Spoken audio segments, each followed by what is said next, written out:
Memes I'm seeing in my Twitter feed here. It's just incredible. There are 1,566 churches in Houston. They are all tax exempt so that they can help the needy, right? Only 4%, 60 out of 1,566 churches in Houston have opened their doors to help the flood victims and the needy during Hurricane Harvey. This is absolutely fascinating. Some of these minimum wages around the world in U.S. dollars: Denmark $21 an hour, Australia $15.81 an hour, Germany $11 an hour. Actually, I don't believe Germany has a minimum wage. I think it's so heavily unionized that it doesn't matter. The United States $7.25 an hour. Since 1978, the cost of college tuition has increased by 1,120%. Medical care has increased by 601%. Food has increased by 244%. The source of this is Occupy Democrats. Shelter has gone up 380%, the cost of housing.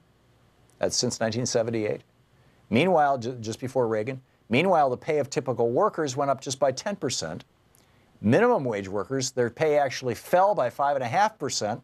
And the average CEO, well, they got a pay raise of 937%. So, and then looking back fondly on the Reagan years, this is great. This is from topplebush.com.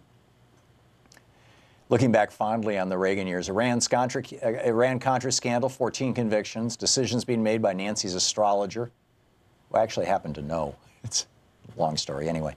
HUD scandal with 16 convictions, $8 billion in taxpayer money lost. The S&L scandal, over $1 trillion in cost to taxpayers. 32 convictions in his administration during an 8-year term. The Reagan administration was the most corrupt, in terms of prosecutions and convictions, the most corrupt presidency in the history of the United States. The average unemployment rate during Reagan's presidency was 7.5%. He brought us voodoo economics, supply-side economics. He wasted billions on Star Wars, escalated the arms race, which delayed reductions in nuclear weapons. He destroyed the labor movement. And at least 130 separate different investigations were conducted against the Defense Department's largest contractors.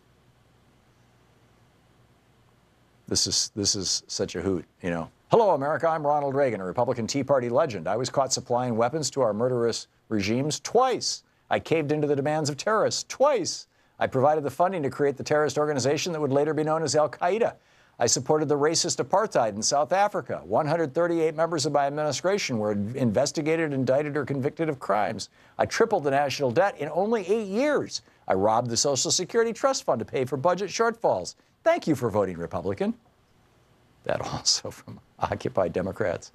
Why is Denmark the happiest country in the world? Free childcare, free health care, free university, $20 minimum wage, 33-hour work week. Could have something to do with it. Could have something to do with it. In New Mexico, they are coming up with new standards for their textbooks. These are based on what are called the next generation science standards. But the New Mexicans would like to make some changes to the next generation science standards, which is a set of standards for, at a federal level.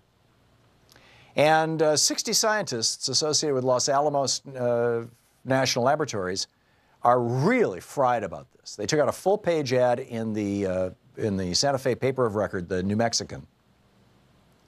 And they said there's absolutely no scientific rationale for weakening the treatment of these subjects in New Mexico K through 12 education. Now, what are the subjects? What is it that New Mexico is doing that has 60 of the state's top scientists buying a full-page ad in the biggest newspaper in the state?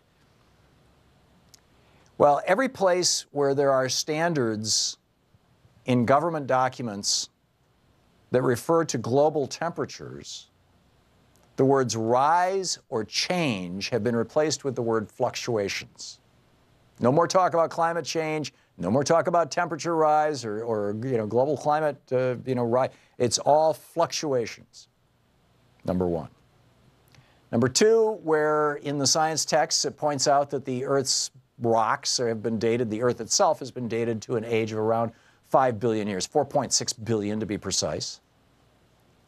They delete that 4.6 billion and replace it with the word geologic history, or the phrase geologic history. Why?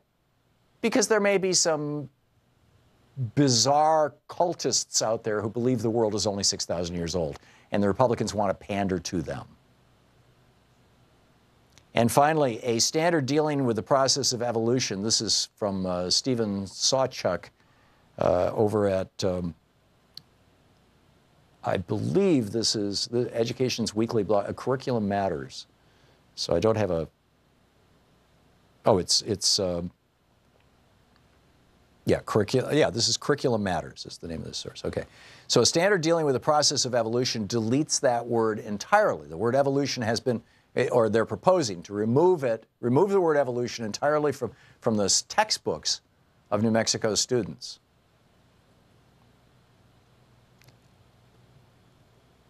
Entirely. And instead, ask students to construct an explanation based on evidence the biological diversity is, quote, influenced by, end quote, things like competition for limited resources, the proliferation of organisms that are better equipped to survive, and genetic variations in species. In other words, the core organizing principles of evolution, we'll acknowledge a few of those, but we can't use the word evolution because there's these people who call themselves Christian fundamentalists who apparently know nothing about the teachings of Jesus that do not want you to be teaching science in the New Mexico schools. West Virginia is flirting with this, and Wyoming as well. West Virginia has softened their standards about global climate change. Wyoming also flirted with some changes before adopting its own set of science standards. Its final set asks students to consider the positives and negatives of climate change. What are the positives? The disruption of governments? I don't know. And South Dakota, among other changes, also deleted the standard referencing the age of the Earth. We don't need to know how old the Earth is. We don't need to know civics. We don't need to know science. We're stupid Americans, right? Where do we go with this? I mean, what kind of country are they trying to turn us into? One of our regular listeners, and my apologies, I'd have to scroll back down through the Twitter feed to find it here.